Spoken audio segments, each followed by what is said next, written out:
છેલ્લા કેટલાય સમયથી નકલી દૂધ મામલે વ્યાપક ફરિયાદો ઊભી થઈ રહી છે ત્યારે સાબરકાંઠા એસઓજી પોલીસને ગત રોજ ખાનગી રહે બાતમી મળી હતી। ઈડર તાલુકાના સિંગા ગામે અશ્વિન સુનિલ શર્મા નામનો વ્યક્તિ નકલી દૂધ બનાવી રહ્યો હતો અને વેચાણ કરતો હતો, જેના આધારે પોલીસે રેડ કરતા 200 લીટરથી વધુ નકલી દૂધ મળી આવ્યું હતું, જેના પગલે જાદર પોલીસ મથકે જાણવા જોગ ફરિયાદ નોંધાઈ છે, તેમજ આવનારા સમયમાં તેના પૃથ્થકરણ બાદ વધુ તપાસ હાથ ધરનાર છે। સાબરકાંઠા જિલ્લાના ઈડર તાલુકાના સિંગા ગામે ગતરોજ એસઓજી પોલીસને ફ્રૂટ વિભાગ દ્વારા સ્થાનિક યુવક દ્વારા નકલી દૂધ બનાવવાના મામલે ફરિયાદ મળી હતી, જેના પગલે સાબરકાંઠા એસઓજી પોલીસે ઈડરના સિંગા ગામે રેડ કરી હતી। અશ્વિન શર્મા નામના યુવકની અટકાયત કરી હતી। સાથોસાથ અશ્વિન શર્માએ પોતાના ઘરમાં 200 લીટરથી વધારેનું ડુપ્લિકેટ તેમજ નકલી દૂધ તૈયાર કરી રહ્યું હતું, જેના મુદ્દા માલ સાથે તેની અટકાયત કરી છે। સાથોસાથ નકલી દૂધ મામલે સાબરકાંઠા ફૂડ એન્ડ ડ્રગ્સ વિભાગની જાણકારી કરવામાં આવી હતી, તેમજ તેના સેમ્પલો પણ લેવામાં આવ્યા છે। સિંગા ગામમાં નકલી દૂધનો કારોબાર અશ્વિનભાઈ દૂધનો નકલી દૂધ વેચે છે અને આવી તો એક જ ગાડી પકડાઈ છે, એવી તો 3 ગાડી ફરે છે અને એમાં એમની વાઈફ જોડે છે અને શું નામ છે દીપકભાઈ રાવર, એ 3 આ ધંધો કરે છે। દૂધ ક્યાંથી ભરાવે? દૂધ આજુબાજુના ગામમાં જ ભરાવતા હતા, સિંગા ગામમાં નહીં ભરાવતા। કેટલું દૂધ આપે છે? દૂધ 600 થી 700 800 એવું થાય, 15 કેન જેવું લઈને જતા હતા। હાલ ગામ લોકોને ખબર છે? ખબર હતી અને હાલ અહીંયા જ બનાવતા હતા બધું।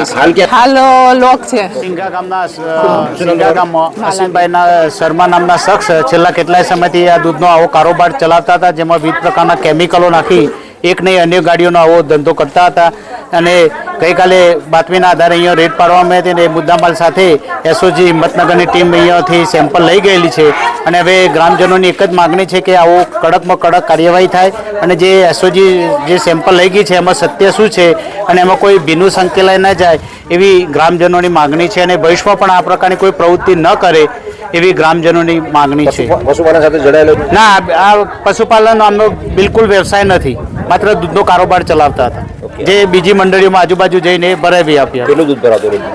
અંદાજે ઘણું બધું લોકો દૂધ ભરાવતા 1000 લીટર જેવું એવું લોકો કહે છે। કેટલા લોકો જોડાયેલા છે આની સાથે? અંદાજે કેટલા લોકો જોડાયેલા? તો અહીંથી જતા હતા, બીજો કોઈ જોડાયેલ છે કે ખબર નથી। કેમિકલમાં કઈ ટાઈપનું વાપરતા હતા એવું કઈ જાણ? હવે એ તો અંદર એમના ઘરની અંદર ચલાવતા હતા એટલે આપણે કોઈ દિવસ જોયું નથી, પણ એ વાત સાચી છે કે લોકો કેમિકલ મિક્સ કરતા હતા અને દૂધનો આવો કારોબાર છેલ્લા કેટલાય વર્ષોથી ચલાવતા હતા। કેટલા પરિવારમાં કેટલા લોકો હતા કોઈ અંદાજ? એમના પત્ની છે ને બાળક છે એમનો। આમની કંઈક કડક સજા થવી જોઈએ અને આમાં છે ને એ બેનનો બહુ સપોર્ટ છે, એમાં આ દૂધ બનાવવામાં બેનનો પૂરેપૂરો સપોર્ટ હોવાથી જ આ દૂધ બને છે અને આવી તો 3 ગાડીઓ દૂધ ભરીને સવાર સાંજ જાય છે, આજુબાજુના ગામડાઓમાં જ આપવા જાય છે આ દૂધ અને આ દૂધ ખાવાથી બાળકોને નાના મોટા બધા વ્યક્તિઓને જે રોગ લાગુ પડતો હોય છે, કેન્સર થતા હોય છે, આ દૂધ ખાવાથી મૃત્યુ પણ થતું હોય છે, તો આની કંઈક સજા કડક થવી જોઈએ। કેટલા વર્ષથી રહે છે? કાવું તો એક 25 થી 30 વર્ષથી ગામમાં રહે છે, પણ આ લોકો ગામવાળા કોઈ હજી કરી શક્યા નથી કે ગામવાળાનું કોઈનું માની શક્યા નહીં। આ લોકો જ્યારે આ સપનાબેન દૂધ ભરાવતા હોય છે ને તો કોઈથી બીતા પણ નથી હતા અને કોઈ કહી શકતું એ નથી, કારણ કે એમનાથી ડરતા હોય છે। એટલે અશ્વિન શર્મા ઘણા સમયથી ગામ લોકોના નજરમાં હતું, પણ સરકારના તંત્રને જાગૃત કર્યા પછી આ વ્યક્તિ ફરાર છે અને એક દિવસનું 70,000નું લગભગ દૂધ ભરાવતો હતો એવું ધ્યાનમાં લોકોને આવ્યું છે।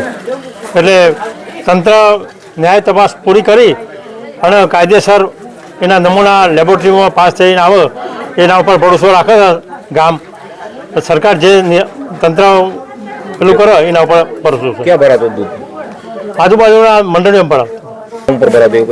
એવું કોઈ માહિતી નથી। ઓકે, અને હાલ ક્યાં છે લોકો?